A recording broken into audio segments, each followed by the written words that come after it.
భూమి ఊరికి దూరంగా ఉన్నప్పుడు అమ్మో అంత దూరమా, తర్వాత కొందాంలే అనుకుంటాం. ఊరికి దగ్గరగా వచ్చేసరికి అమ్మో అంత రేటా, తర్వాత కొందాంలే అనుకుంటాం. ఆ తర్వాత అనుకుంటే మనం భూమి ఎప్పటికీ కొనలేం. దగ్గర దూరం అని కాదు, మన బడ్జెట్లో వస్తుందా లేదా అని ఆలోచించి భూమి కొనిపెట్టుకోండి.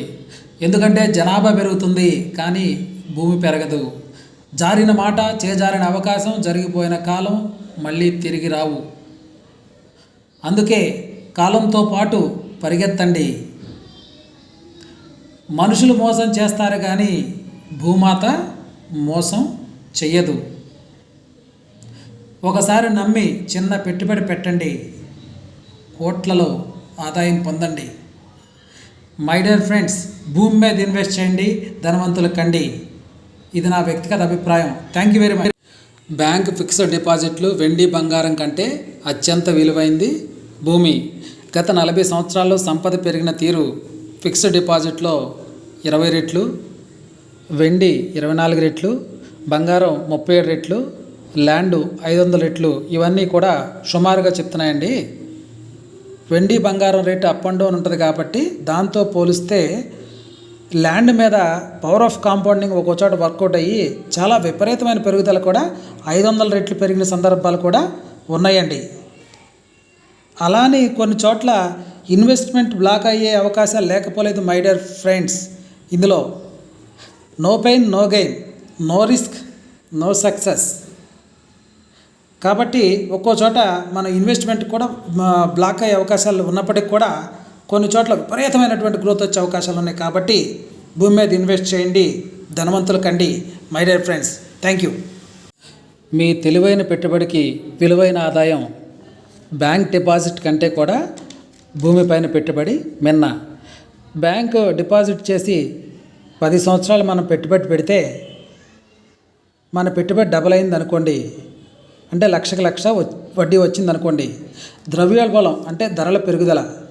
ఈరోజు 1,00,000 కొన్న వస్తువు 10 సంవత్సరాల తర్వాత 2 లక్షలు ఉంటే మనకేంటి ఉపయోగం? అక్కడ వడ్డీ ద్వారా వచ్చిన లాభం ఇక్కడ పోయింది కదా. దీన్నే ద్రవ్యోల్బణం అంటాం. మనం 10 సంవత్సరాలు వెయిట్ చేస్తే వచ్చిన లాభం ధర పెరుగుదలతో సమానమైంది కదా.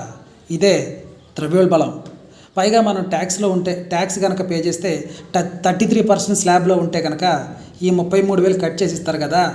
అదే రియల్ ఎస్టేట్లో మంచి లొకేషన్లో ఇన్వెస్ట్ చేస్తే మన పెట్టుబడి మీద 2-3 రెట్లు ఆదాయం కూడా తీసుకోవచ్చు. కాబట్టి మై డియర్ ఫ్రెండ్స్, రియల్ ఎస్టేట్లో ఇన్వెస్ట్ చేయండి, ధనవంతులు కండి. ఇది నా వ్యక్తిగత అభిప్రాయం. Thank you. డబ్బులు దాచిపెడితే ధనవంతులు అవ్వరు, భూమి మీద పెట్టుబడి పెడితేనే ధనవంతులు అవుతారు.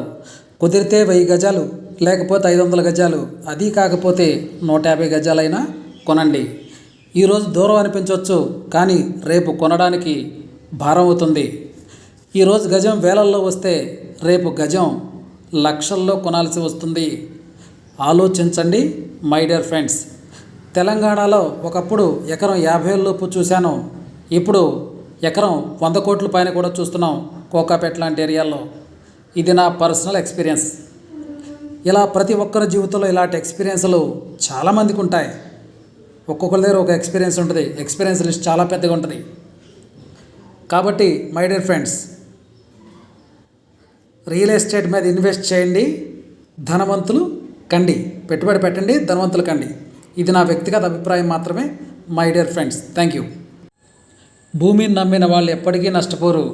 100 కోట్లు, 120 కోట్లు, 139 కోట్లు ఇలా జనాభా పెరిగిపోతూనే ఉంది. కానీ భూమి మాత్రం ఇంచు కూడా పెరగదు. ఏ ఇన్వెస్టర్కైనా ఇంతకు మించిన భరోసా ఏముంటుంది? కాబట్టి రోజు రోజుకి డిమాండ్ పెరుగుతూనే ఉంటుంది. అదృష్టం ఉన్న వాళ్ళు మాత్రమే భూమి మీద ఇన్వెస్ట్ చేయగలరు. కాబట్టి మై డియర్ ఫ్రెండ్స్, భూమి మీద ఇన్వెస్ట్ చేయండి, ధనవంతులు కండి.